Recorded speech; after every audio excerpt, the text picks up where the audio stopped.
screenwriter and founder of Format ENT. Give it up for Dave Jordan. Give it up for Dave Jordan.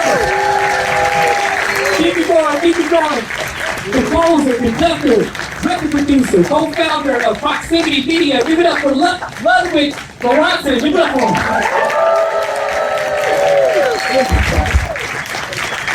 Keep it going, keep it going. Filmmaker, director, producer, founder of Proximity Media. Give it up for Ryan Coogler. Give it up for him.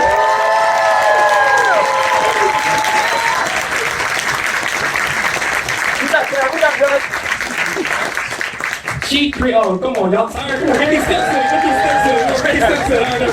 Chief Creative Officer, VP of Def Jam, co-founder of Proximity Media. Give it up for Archie Davis.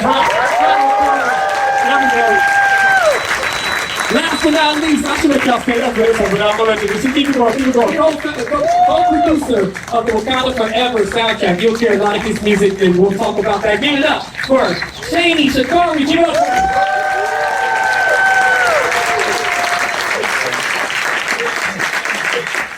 y'all tired, honey, you tired. Man, it's such a pleasure to have you guys here. And it was so exciting to watch this film. Everybody was excited to get the sneak preview. We definitely want to jump into the creation process and talk about the film. But I wanted to start with just a little bit of background of how you guys got started in your field. So Dave, can you just tell us a little bit, how did you get started? What was the beginning of your journey like? Give us a little bit of that background.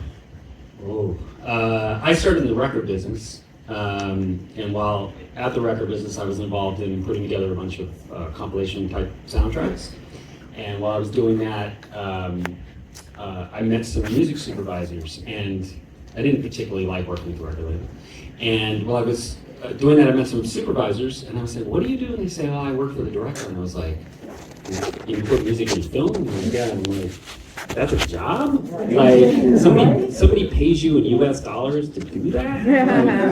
And so I went full bore towards that. So eventually, in that process, I worked on a lot of independent movies, and eventually I worked on a movie that Marvel made called Daredevil.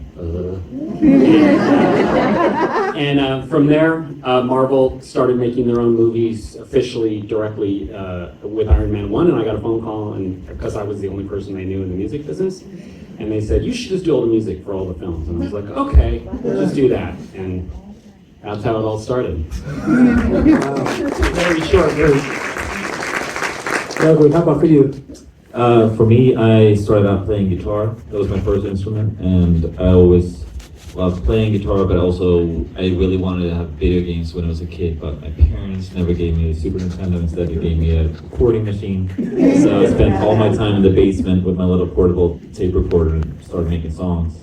And I realized pretty quickly that I like making all types of music, all styles of music. I like producing music, but also like to write all different styles or genres of music. So, and I figure out in film, if you work in film, depending on what film it is, you can kind of be able to dabble in any kind of genre. So I decided after college, I studied jazz in college in Sweden. After college, I decided to apply for film music program at USC in LA. So I moved when I was 23 years old. Never been to the States before, and I was like, I had breakfast for the first time in LA, and they gave me, I ordered pancakes, and they gave me butter, which I thought was ice cream, because you don't need it with butter in Sweden. But anyways, I got into the program. I met some incredible people. One of my first friends at school was Ryan Coogler, and he was in the film directing program there. And we started working together. I started scoring his short film. Was it 3 or 5 minutes blocks? Like 5. 5, yeah. And that was back in 2000. I always get this wrong. 2008, I think. 2009. Yeah. And 8. And 2008. yeah. So I started working scoring Ryan's films, and then one of the people I met through my first TV job was Donald Glover, Chadwick, and I started producing. So I started producing his music, and we started working together. So I was kind of doing film scoring, but also producing songs. And the more and more, Ryan started doing his first feature with Fruitvale Station and Creed, and the more we started working together, the more also I kind of figured out that we can immerse those two different worlds of songs and film scores, and I feel like especially on this movie, that was something that we got the chance to do. Wow, amazing. How about you, man? How'd you get started in this? Making movies? Yeah, just your career, making movies, the film directing. Yeah, Ludwig kind of covered most of it. Like the back half. No, seriously. Like I guess getting to film school is. I'm from the Bay Area. I grew up in Oakland and Richmond, California. Played football there like everybody did. Got a scholarship, and when I was in school, my freshman year, my teacher was like, "Hey, like my writing style, I should look into writing screenplays." My girlfriend at the time, my wife, she's out there somewhere. While we were screenwriting software, and kind of like, we was kids and kind of like, yeah, maybe you can do this, that school dropped their football program. I got a scholarship at another school in Sacramento, California, and finished playing ball there and applied to film school where I met Ludwig in 2008. And and then we made a bunch of stuff together. Made a film for Marvel. That's when we met Dave. And we somehow got Kendrick to do the soundtrack for that, so that was fun. Archie was working with Interscope at the time, so met him there. We had a blast making the music for that movie and making the soundtrack, and then we started Proximity Media, which is a multimedia company. Archie and Ludwig and my wife Zenzi. But Seb, you here, bro? Yeah, Seb is here. Yeah. So we started a company where we make movies and now television and soundtracks, music, podcasts, and we were able to, Proximity was up and running by the time we made Black Panther 2. So that was the product of it. Like we do nonfiction, we did the doc that y'all just watched. We got a really, really great team. So that's kind of how I got here. Yeah. Wow, that's powerful. Yeah, I met all of these guys at the same time. I remember the first meeting I went to for Black Panther. I had on a 49er hat, and Ryan looked across the room and was like, "Where you from, bruh?" And I was like, "Oh, I'm from Fresno." "Okay, what part?" And I was like, "West Side." He's like, "Where though?" Drop that. Fast forward, he played football at Sac State with a lot of my friends from elementary, junior high, and high school. And we just kind of hit it off from there. And then he connected me with Ludwig, and then we kind of just started to build. And Seni and I, we met by way of a friend named Olatunji Boseman, who is the CEO of Def Jam. Also from the Bay. Who's also from the Bay. Tunji, you here? Yes, sir. And as the project started about us just doing research, I said, Tunji, I really need boots on ground and somebody who can really sustain and help us pull this all together. And he just said, call Seni. And we have been in close proximity, no pun intended, before on other things. But this was our first opportunity to really work together. Wow. Shane, how about you? Tell us how you got started. I have a background in the editorial music stuff in Nigeria. I'd say like 6-7 years ago, I kind of saw what's happening now. You guys watched like the All-Star games last weekend in Utah and having like 3 Nigerian artists performing. 5 or 6 years ago, that wouldn't have been possible. And we saw Burna Boy and Thames and Rama and all these amazing artists, but no one was telling their stories. And I grew up listening to like American hip hop, but also understanding that if Double XL and The Source and these guys weren't around, no one would understand who Jay-Z was or who DMX was. So we started the company kind of telling these guys stories.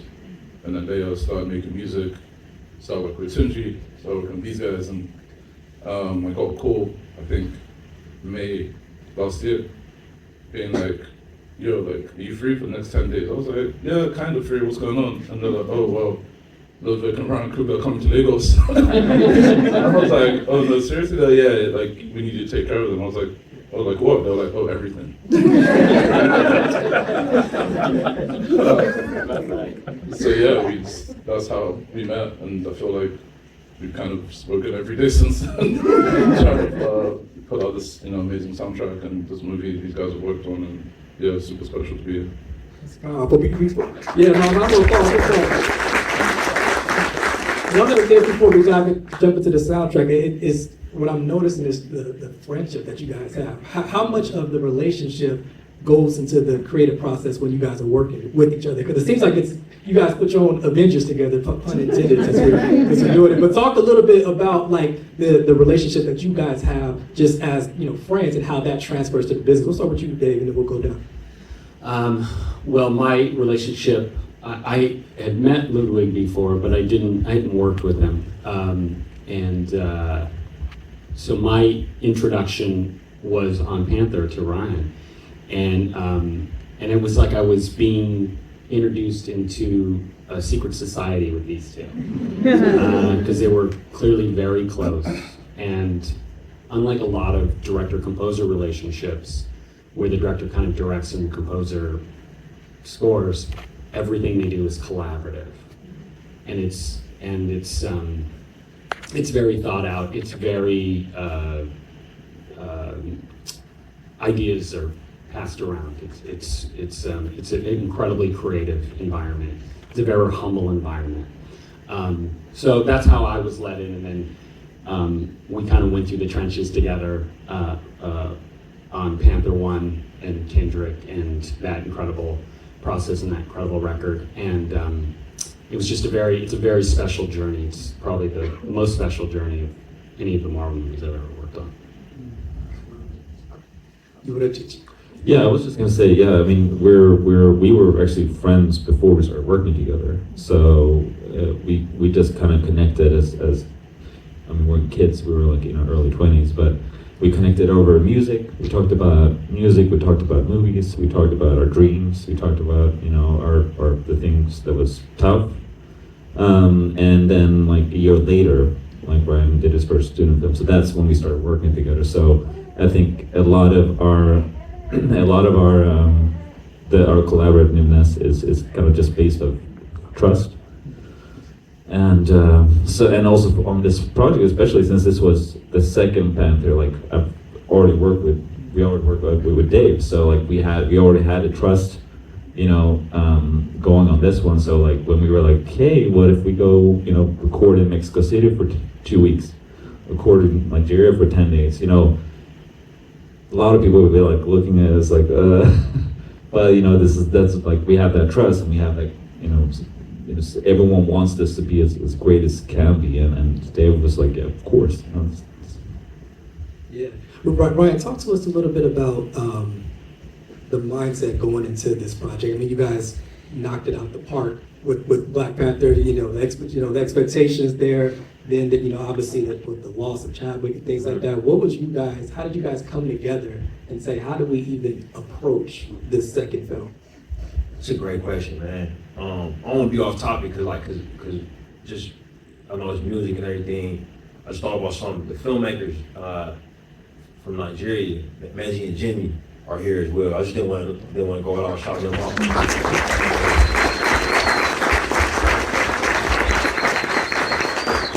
But yeah, it's such a great question. It was a very the success of the first film was very liberating, in many ways, but it also brought a lot of pressure. And truly like Chad passing away, it was like cold water to the face. You know what I mean? For every department, for all of the expectations, it was like a reminder of what's real and why we do it. Does this make sense? So this idea of we gotta top ourselves, or we gotta hit people with another thing. It that kind of faded to the background in a way that was really important. You know, I think you know, it was like, yo, this is our lives. You know what I'm saying? Like this work that we do affects people's lives.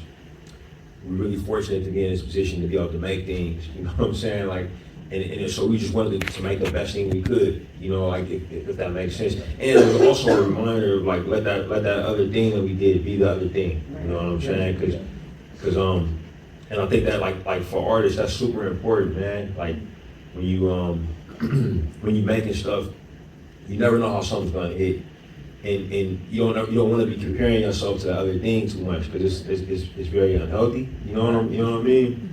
And with Chad Passion, it kind of like was a reminder for us, like, okay, what we did on that first one, we can't repeat. You know what I'm saying? Like where we were in our lives, where the companies were, you know, where Kendrick was. You know, like it was like, all right, so what's this movie about? You know what I'm saying? What are we trying to say? How do we, you know, take the things that worked from the last thing, but also like push ourselves to a new place? And you asked about the friendship. What was great is like we all knew each other. You know what I'm saying? It's like you know when you first start a working relationship with somebody, half your energy is trying to like find that person's rhythm. You know what I'm saying? And like are they picking up what I'm saying? How's this going? For this one, man, we just hit the ground running. You know what I mean? It was like we just get on the phone today, like, all right, man. So what we got? You know, what I mean, you know, here's what I'm thinking. You know what I'm saying? Like, and Archie thinking X, Y, and Z, and that enabled us to do things that I think were truly transformative, man. You know what I'm saying? Like, and just us going and touching down in Nigeria and working with Seni, that enabled. I mean, the music was one thing, but the other thing is like we were able to premiere the film in Nigeria now.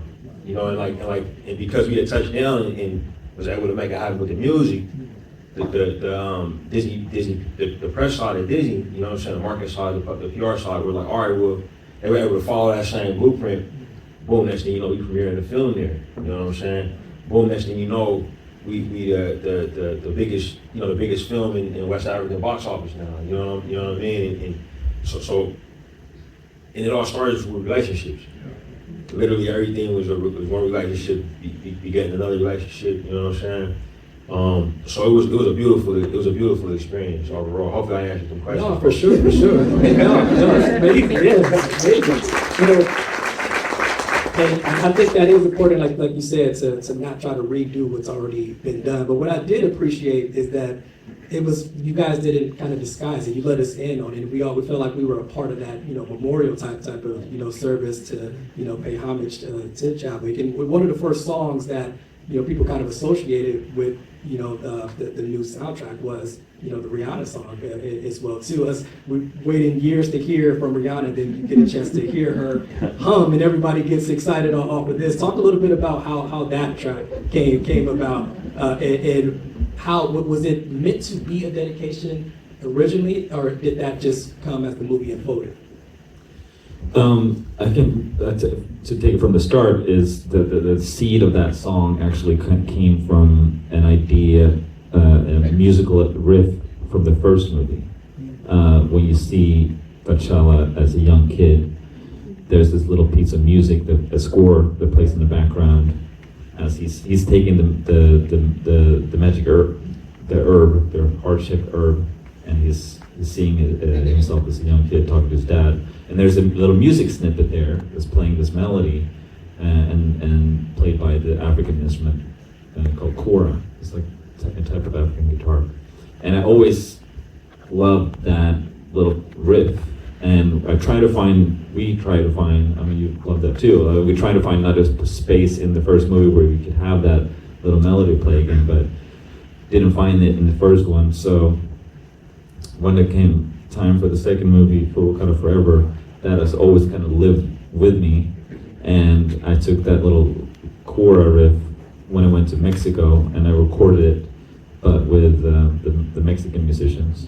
And I thought what happened there was the clash of the African music culture together with the Mexican, Mesoamerican music culture was super interesting, because when you hear Lift Me Up, I don't know if you even think about it, I mean, but it starts with the African core, and then as the song goes on, there's Mexican instruments joining in, Mexican guitars. So I played this idea after I went to Mexico. I played this idea for Ryan, and I talked about it, like how potentially we could have that as a song in the end, and asked him if he would feel comfortable writing some lyrics for it. And he did, and we flew to Nigeria, and we had those lyrics with us. And the first session we had in Nigeria was with Tex. We literally landed off the plane, and Shana picked us up at the airport. It took some time to go through, but you picked us up. Yeah, it was for Lagos airport experience for sure. He pulled us out of immigration. It was getting intense. So talk a little bit about why Nigeria and Lagos was such an influence in the music for this one, and you, Shady, being an influential and bringing all these artists together. What was that process like? I mean, first of all, like, I'm just massive fans. Like, before being brought into this project, I'm massive fans of all of these guys. Like, I was telling Dave Jordan last week, but so in Nigeria, like, I'm 28 now. When I was like 11, I think that's when we got our first cinema. So obviously we still watch movies and stuff on DVD.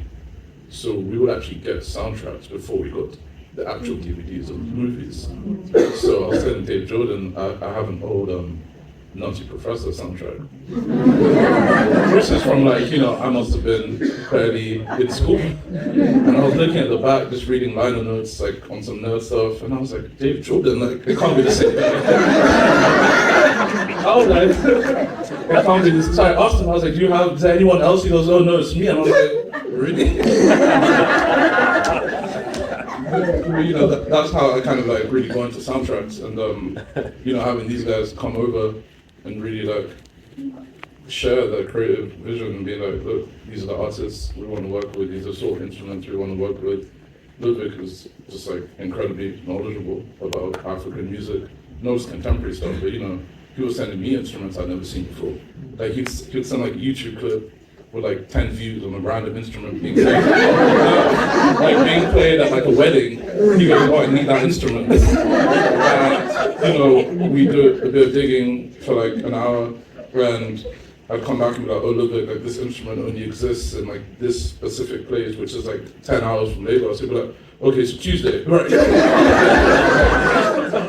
And then on Tuesday we bring people down to like work with Ludwig, and his knowledge of this stuff was just so deep. Even like the local musicians kept looking at him like, who's this guy? Like, why does he know so much about all this stuff? And it was like a really incredible experience. But, yeah. It was a moment in the documentary that played where you talked about you wanted to bring in some of the South African sound and the Amapiano style particularly, and they have the log drum sound and things like that. Talk a little bit about that genre. What made you want to include that genre into the video? Man, I first heard of Amapiano. I mean, that was I think 2 years ago, and I read it was a music review about an Amapiano producers, and he had released his first album. And I was reading this review about it, talking, and it was an interview with the music producer, and he was talking about the log drum, and I read the review before I listened to the music, so I was like, it was really interesting to me how he was talking about, we're using the log drum, traditional log drum sound, but we're putting it, through a more updated contemporary, bass. But so I thought it was so interesting how that music style was based off a very old traditional instrument. And then when I turned it on, I was like, it just blew my mind. I don't know. There was something about like it felt so futuristic to me. And the whole idea with having South African musicians and artists comes up was Ryan, obviously, the language that's spoken in the movie is Xhosa, and we wanted artists from South Africa that would could sing in Xhosa. I'm a piano dominant. It's crazy. It's so infectious, and as soon as you hear it as well too. Dave, I wanted to ask you, with you doing, being the music supervisor for all of these Marvel films, how does your mind bounce back and forth to say, okay, this is this world, this is this world? How do you juggle the different worlds within the Marvel universe? I have the greatest job in the world. I literally have the greatest job in the world because I get to work with any genre of music, any style that I want to. And Marvel is always pushing. So every time we have a character, we talk about what is that character gonna sound like and how can it be different in this ever-expanding world. And also, how can we bring the threads in from the other movies into this character? I think, for instance, Proximity is producing a series that's going to be on Disney Plus of one of the characters that's in Wakanda. And so we talked a lot about that obviously the movie set in Wakanda, this show set in Chicago. How much Wakanda is coming into Chicago?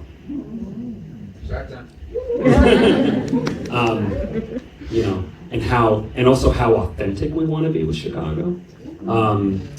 We try very hard at Marvel to be authentic, and I think Wakanda is the top version of that. But whether it's Miss Marvel with the music from Pakistan, we try to take music from the actual regions. So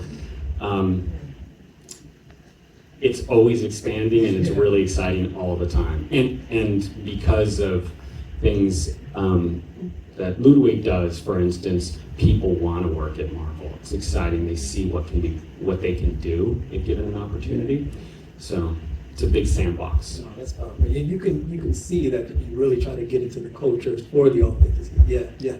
Archie, I'm gonna start this one with you, but you feel free to bring it to the rest of the group as well. But what I noticed about this soundtrack, it wasn't just, of course there's music that was from and inspired by this, but you guys really incorporated the soundtrack into the film as well, where a lot of films nowadays, it'll be a movie and then a whole other project that not necessarily a part of the movie, but just kind of to go along with it.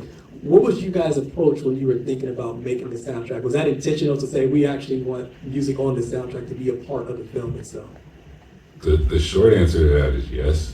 I think it started out as a huge research project. And that's part of the work that nobody sees, but even before anybody got in the studio, there was a ton of Google Docs with all of us, with artists that probably nobody had ever heard of. Just to make sure that we were being authentic to what Mesoamerica represents and some of the sounds that don't exist anymore, really, and even pulling in musicologists and music archaeologists to go in with Ludwig and recreate sounds with stuff that doesn't even exist anymore. So I think that level of detail is probably where it started from. From there, I would say the rest was just more so kinship and trust. I think with the artists and that trust from Seni and his relationships, trust with one another, that we were gonna show up when the other one wasn't in the room and handle our part. And I mean, in terms of the music, we really wanted to make sure that like we were creating an invisible character. When you hear a song, automatically it ties you to an emotion, whether that's a child or whether that. So, and me personally, this film changed the mourning process for me. I had lost my dad while we were making it. I had a son while we were making it. So it's like hearing these songs is almost like I wanted to make sure that whoever was able to encounter them wasn't able to have my experience, but to have their own. And that the songs were able to be tied to an emotion on film, in real life, in their life, in the world that we created in this MCU, but just in general. That's what I feel. Give me one applause. crazy that you describe it that way, because listening to the soundtrack by itself, like, of course, there's things like, oh yeah, I remember that scene, but it also just seems like something that can just live on its own. Like, the soundtrack is its own, masterpiece in its own. One of my favorite parts of this Uprising documentary is, Ryan, you were sitting in the studio, you and Ludwig were sitting in the studio, they were playing this drum instrument, and you asked, what is this instrument used for? Like, you wanted to know, what did they actually use this instrument for? How much of just being in that studio affects your creative process, even when you're thinking about, seeing that this should go in or adjusting anything? How much of it, and why was it important to you to know what that instrument was used for? Great questions. Music's a language, So like I'm just like cinema is just like, you got spoken languages, so like for me, when I'm given a job like this, and we saying, all right, how we gonna represent these cultures. And these are cultures that historically have had things taken from them, have had things misused, misrepresented, sometimes purposefully, sometimes not on purpose, you know what I'm saying? I want to try to operate with a level of respect and understanding, you know what I'm saying? It's not just somebody whacking a drum, you know what I mean? Like it's a story behind it, it's a reason for it. And I want to make sure that we're using it the right, with intention, so that's why.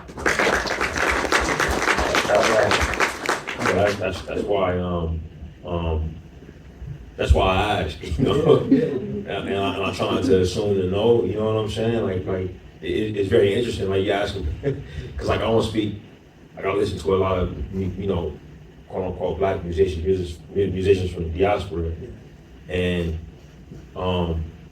it's Burna Boy songs I was listening to, because I don't speak pidgin, you know what I'm saying? Like I'll love a song and have no idea what he's talking about. You know? it's like man, like I remember the song Dangote. I didn't know he was talking about like the wealthiest man in Africa. You know what I'm saying? I thought it was a party song. You know what I mean? Like I'm listening to it, but and then I watched the video. And I'm like, oh, okay, this is about something else. And then I traveled to the continent. I traveled to Lagos, and I had conversations with Seni. I'm like, oh, okay, that's what this is about. You know what I mean? You can get ahead of yourself. Like I can hear the drummers say, "Y'all want to use this for the, for the war scene." And you ask them, this drum is used for spiritual. So, okay, well, yeah, you don't want to do that, And I know what it feels like. Now, I've seen people like misrepresent where I'm from, whether it's like African American culture, like Bay Area specific culture, and they say, oh, yeah, man, like I'm from the Bay, oh, yeah, the side shows X, Y, and Z, and it's like, well, that's not what it is, Now you misrepresenting something, you dumbing it down or you flattening it, So it's really just out of respect. Yeah, just trying to be respectful for it.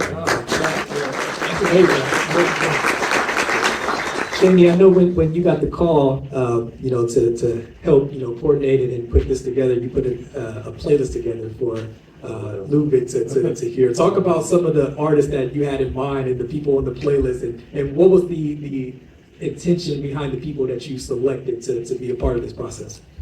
The playlist, there were like 150 songs on there. We just wanted to give Ludwig like a really broad range of stuff to choose from. But like I said, he already knew a lot of the artists already. So we would kind of put songs in, maybe like not hit records, just to give him an example of just, different kinds of music. But I think just what Ryan was saying is also really important. I think, these guys coming to Nigeria, especially right now, Nigerians are very proud people. And they know that their music is popping right now. Like they're not going to mince their words about that. But these guys come into Nigeria and not making turn-up music, like not making party music, which is what Nigerian music is associated with. And similarly, going to Mexico and not making necessarily celebratory music is like a really important element. They could have just come and said, oh, we're just going to make 10 hit songs. But it's like, Burna Boy's song, for example, he doesn't have many songs like that. It's like very down-tempo. It's not what you'd expect from him. The record with CK and Pink Panther is also Kenyan.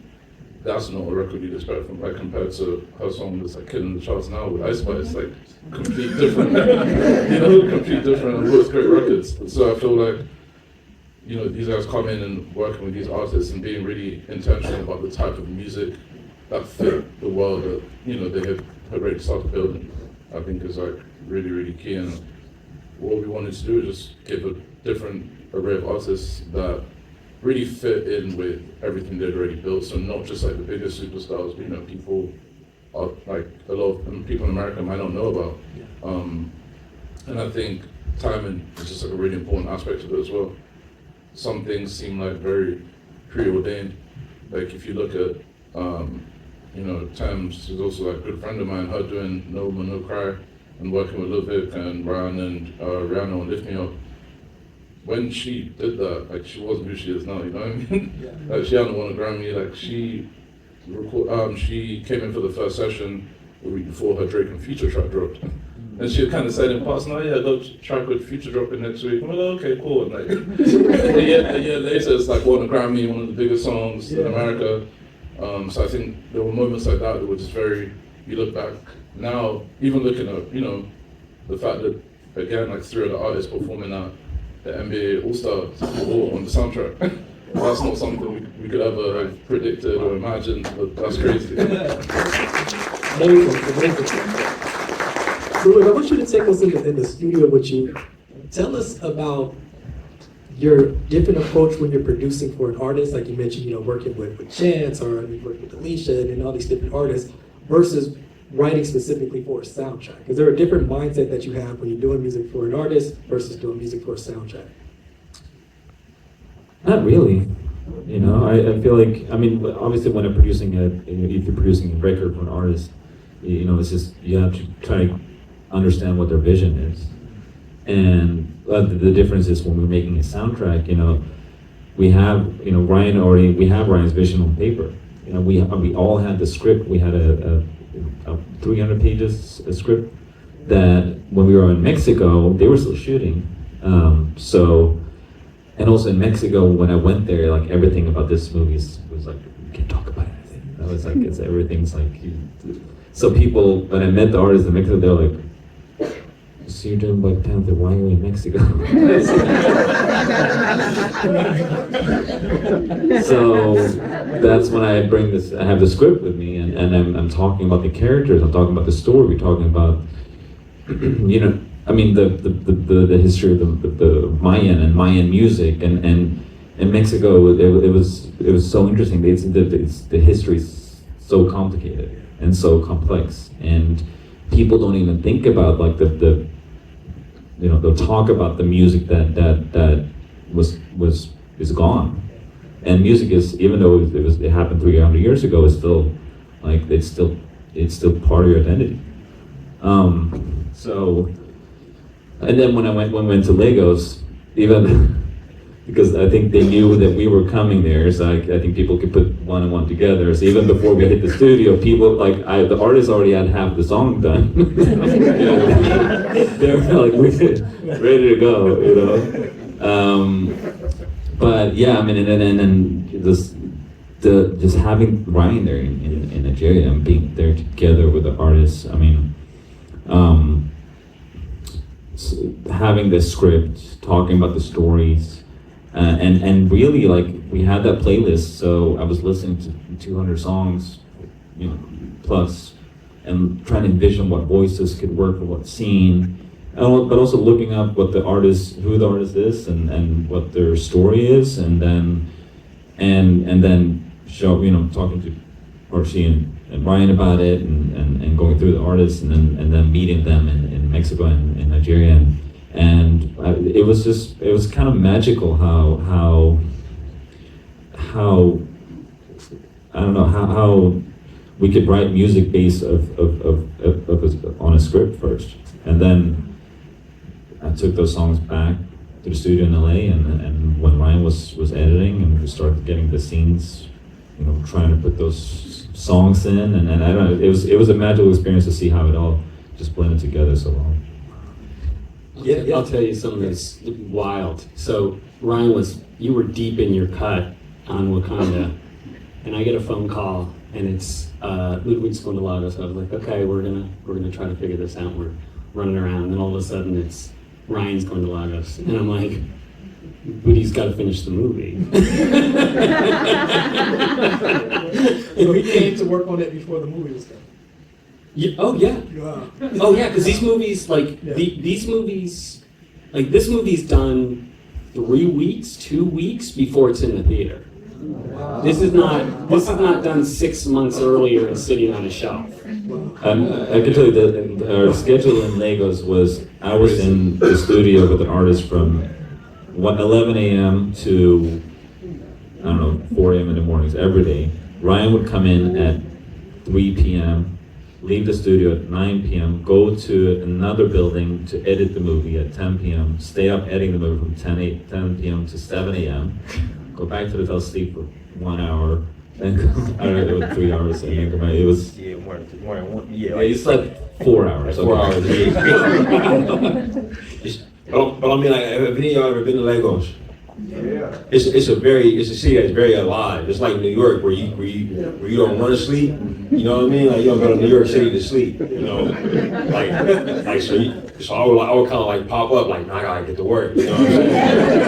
And like I mean, it's true. Like I always say, Niger got like a very like infectious work rhythm. You know what I'm saying? Like, and also we was out there, like, you know, people knew what we was dealing with. Like, everybody knew Chad.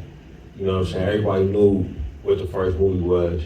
So, like, you know, I seen the babies in here. I'm gonna hold my language, but we wasn't there to F around. You know what I'm saying? Like it would be funny because I would be like, I would get there a little later than a little bit, or like, you know, I would be like leaving from that editing and I remember Fireboy, bro, like he was on like like Ludwig was like, hey, y'all know Fireboy, right? Yeah. Ludwig was like, hey, you want to talk to Fireboy? Like, you know, you talking through the movie or whatever, and he handed him the phone on FaceTime, and like Fireboy literally was like, he never stopped working. He's like dancing on the phone, he humming, and I'm like, can you hear me, bro? He's like, I can hear you, bro. And I'm like, he like coming back to you. And I'm like, yeah, and then the characters so hard. The characters, yep.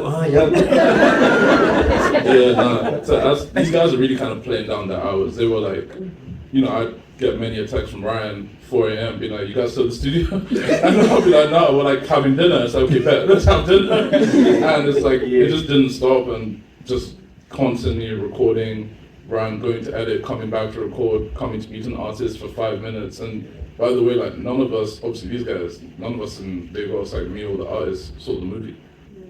Everything was going off Ryan and Ludwig explaining it to us, which was very crazy because it was so vivid. But not even explaining scenes, just like themes. Yeah. Like, not even saying any character's name, not saying anything.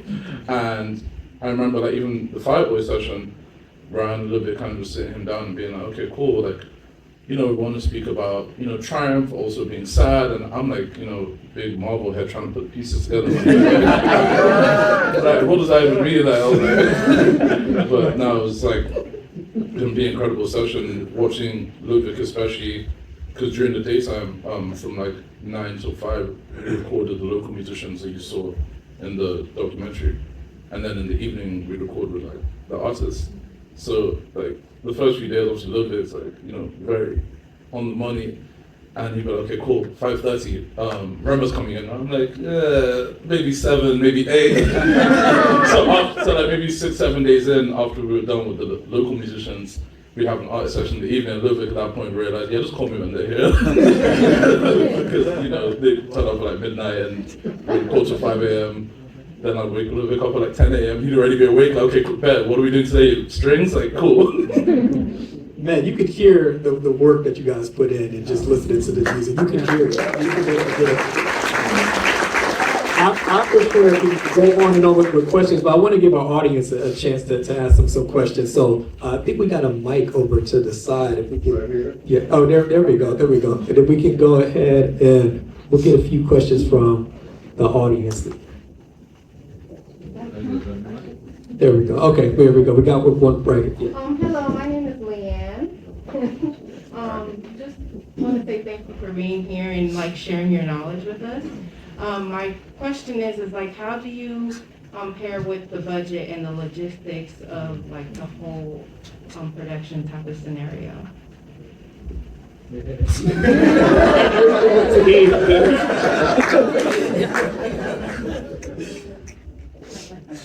So you're asking about the logistics of this process? So like the thing is that I know for you it took like 10 days to like wrap this up, and then the budget, how did that complement with each other? Because I know you had to go fast as well as make sure you stay within budget. So I'm wondering like how did that all?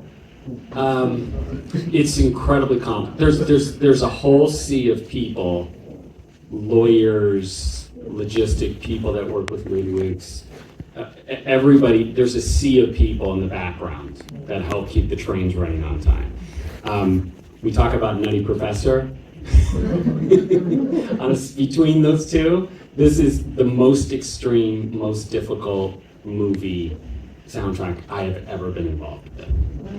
It's incredibly complicated. But a lot of it, again, we talked a lot about the trust. A lot of it came down to trust. And a lot of it came down to communication. Just tell me what's going on, because we have to try to get ahead of it. This movie also had a challenge because we were recording in Mexico with some people who've never seen a contract before, some of the local musicians. And when you're dealing with a global movie like Wakanda, there's no handshakes. It's all got to be written, done. So yeah, it was incredibly complicated. It's still being finished now, even though the movie's out. And will be for another probably year or two. I think we got, okay, right back here. Hey, what's up, guys? I just want to thank y'all for coming through. This is like a really dope, wholesome panel and everything. My name is Amari Clark. I'm a platinum music producer from North Carolina. But like, I brought my resume and everything too. Hold the mic stand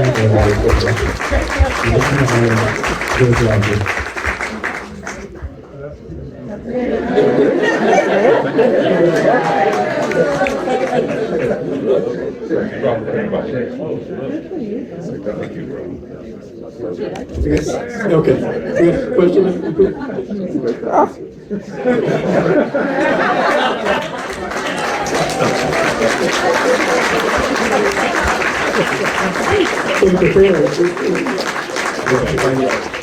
Okay.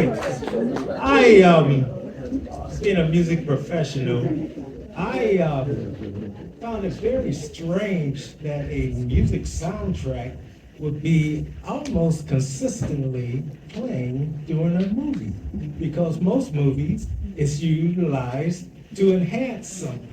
But this music track was so culturally expressive and musically touching.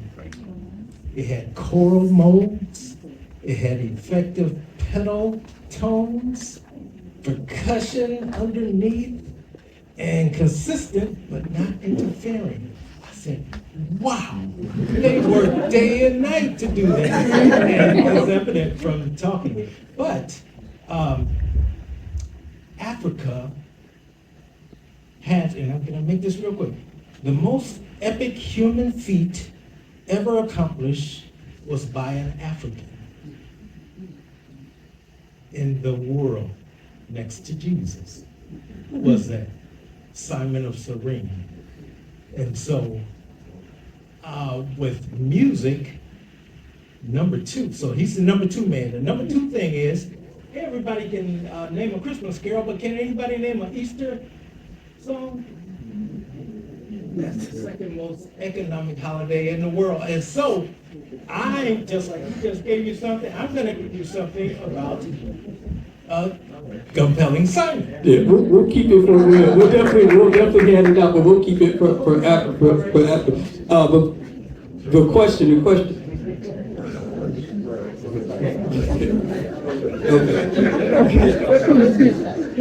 I don't have a resume.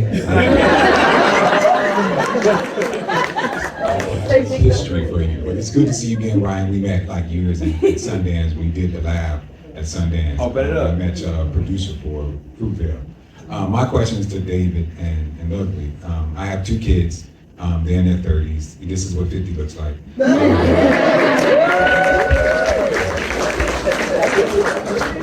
I have 2 kids. They both went to Full Sail.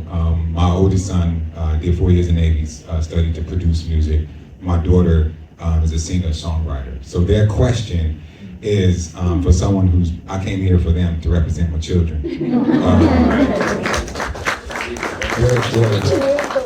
Their question was, what could you do to get the attention of a bigger name such as Disney or Marvel? And the ultimate goal is for someone who branched out and started pushing music. What would you suggest is the best next step in reaching a larger audience? As an artist or as a producer or both? Both artists and The producers. son is a producer, the daughter is a singer-songwriter.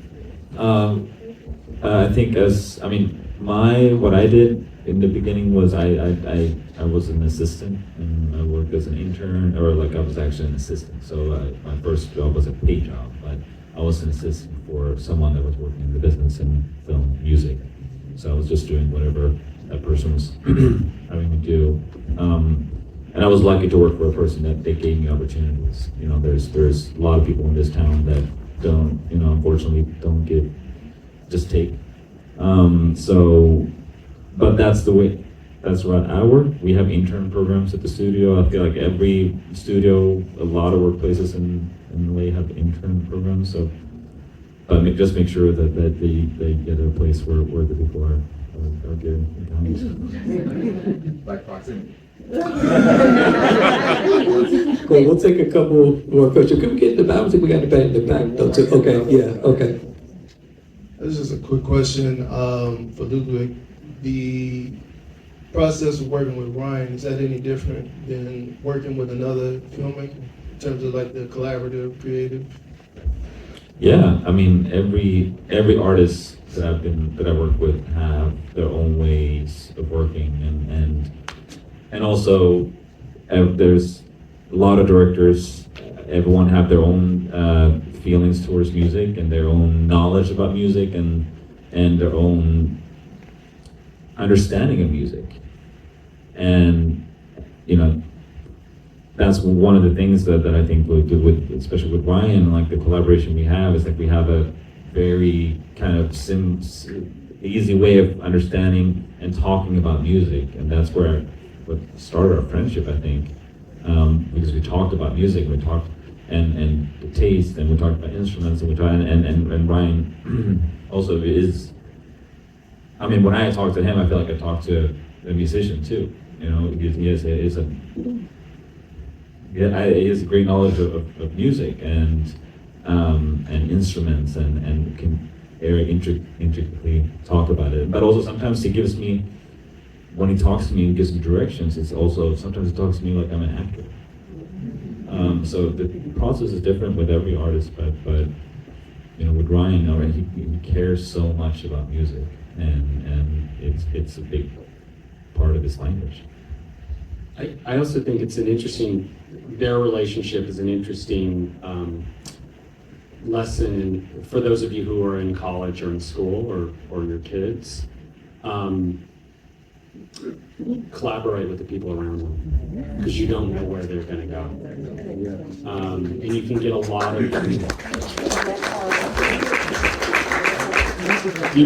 of valuable experience. You don't want to go right to the top. Ludwig did a lot of movies you've never heard of before. He got to work on the big movies. So, but that's especially independent cinemas, it's a crucible where you can really get very close, very tight relationships, because normally you don't have the resources to do the things you want to do. So it's all becomes a creative process of how do you still make something great with literally no money. We'll go to the front up here. I'm trying to spread around, make sure we get all the corners. Go ahead. Hi, my name is Felicia. Thank you guys so much for being here. I was not a Marvel person. I saw Iron Man 1. Like, yeah, cool. I will never forget how I felt when all the stars came on. Closing credits of Black Panther was like, what even is this? I'm obsessed. Can we talk about Con la Brisa? That song, when it comes on in the movie, I mean, it's just insane. And every time I hear it, it just takes me right back to Club Telecon. But can you tell us about that writing process and what that was like to create that beautiful piece? Because it sounds, when it comes on screen, it's just so perfect. Thank you. I'm very excited for you to see episode 2 of the show, because we'll be going into that. But to answer that shortly, it's very, very kind of you. It was the whole idea just came from me hearing her voice for the first time. I had a playlist of 200 songs from different Mexican artists. I went through them all, and one song was by this artist, Ludwig, and immediately at 1 second of just hearing her voice, she has like 5 songs out. I was just completely mesmerized, and it took me to that scene in the script, and that's almost how this whole song came together, even before we recorded. Then we met, and I started playing the piano on like a crazy kind of a loopy, kind of almost techno-y feeling, but doesn't have any drums really. And she sang on top of it, and it was very effortless. It was just kind of floating on there. We're coming right up here. Hi, my name is Xing Shan. Thank you all for sharing your knowledge. As someone who also creates music for films, it's very inspiring to hear the thought process of how big movies are made. I just have a question for Ludwig, because I'm also a composer. A nerdy question. How much do you have to mock up the music before the movie was made, or like did you do it while doing the research, and how much of you was spending time with the musicians and was just being spontaneous, and did you ever ask them to follow the sheet music? Yeah, that's my question. Thank you.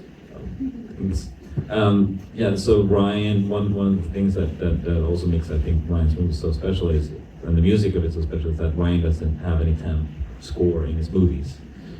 Most of the time, a director, when he or she starts editing, they put in music from already existing movies. They put in music from already existing albums that comes out. I mean, most of the time in movies, they like the songs in there are from songs that were written for something completely else, different, you know. And then, but for Wakanda Forever, there was never any temp score in it. So all the music that we put in, all the music that Ryan edited to, was music that was written, and songs that was written for the story.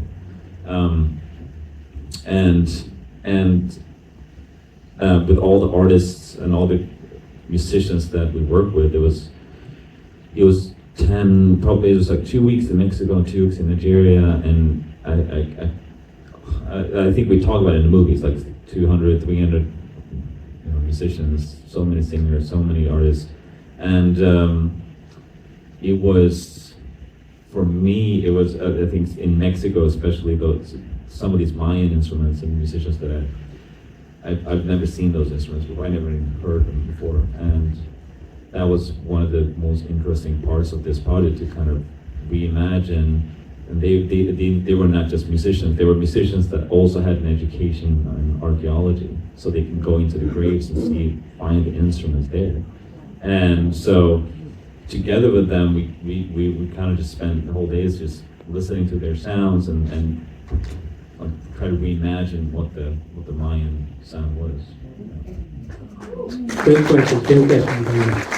I know we got to get ready to wrap up, but I wanted to just ask you guys this final question. And Ryan, you had mentioned earlier about the first Black Panther being its own thing and not trying to recreate that.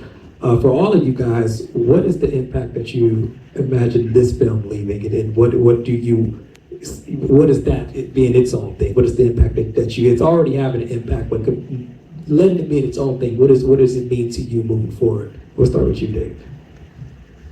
Oh my God. Stop crying.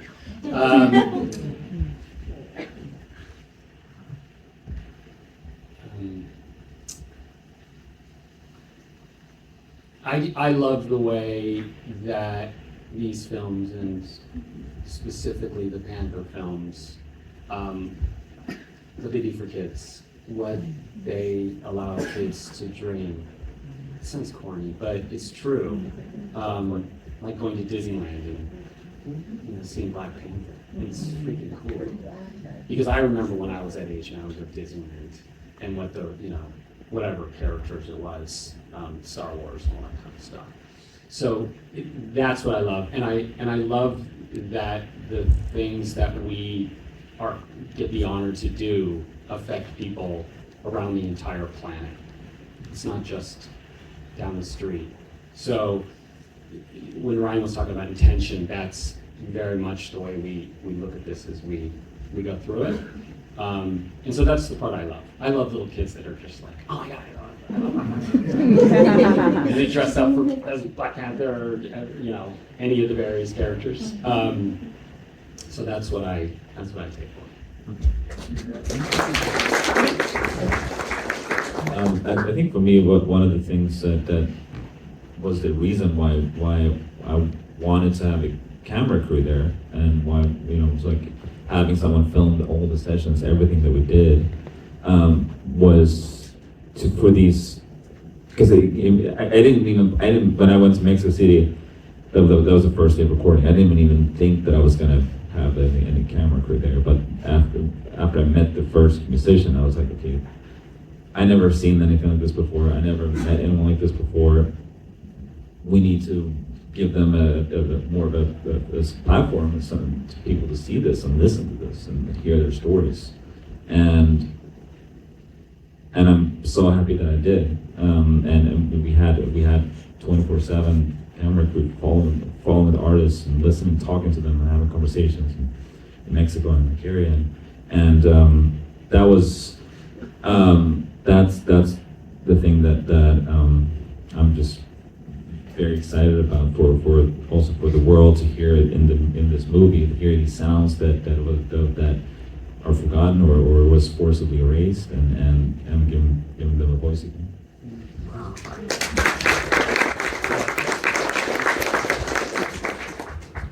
Yeah, I'll try to be brief.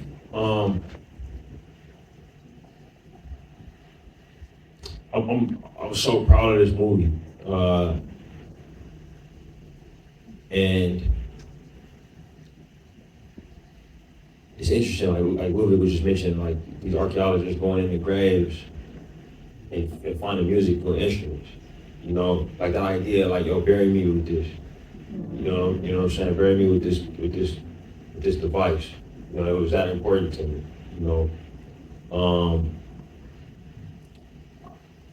I love what I do. I think that we get to communicate through a very complicated language. I'm still trying to understand the language of filmmaking. Still trying to wrap my head around it. But somehow we were able to say, hey, this is how we were feeling at this moment about this guy, about this art form, about the world, about the potential future. You know what I mean? And I think that we did it. Like we communicated like how we were feeling at the moment while we were making it. And so I think that what we left behind is something that people will be able to tap into. You know what I mean? And at the least bit, they'll know like how the people that made this was feeling. And for me, that's really exciting.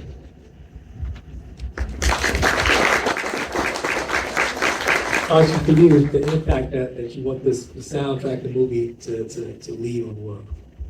Yeah, I mean, I feel like music has been such a passive listening experience in a lot of places as of recent times, and I'm hoping that this just makes it feel a little more involved, and not just involved from the listener's experience, but to Ryan's point, understanding what the filmmakers and the creators were going through with this task, right? And I could tell you a future song for every incredible moment in my life, right? I would hope that these songs become those moments for people as they try to design what their soundtrack for their life and their day, and they're getting through tough times the same way May's Joy and Pain does. You know what I'm saying? It's like, I would hope that those emotions come up and help heal. the way that this music did for me, simply, and I know that sounds selfish, but I felt a level of comfort through these relationships, through this music, through this film, through this process, that I hope translates to people emotionally.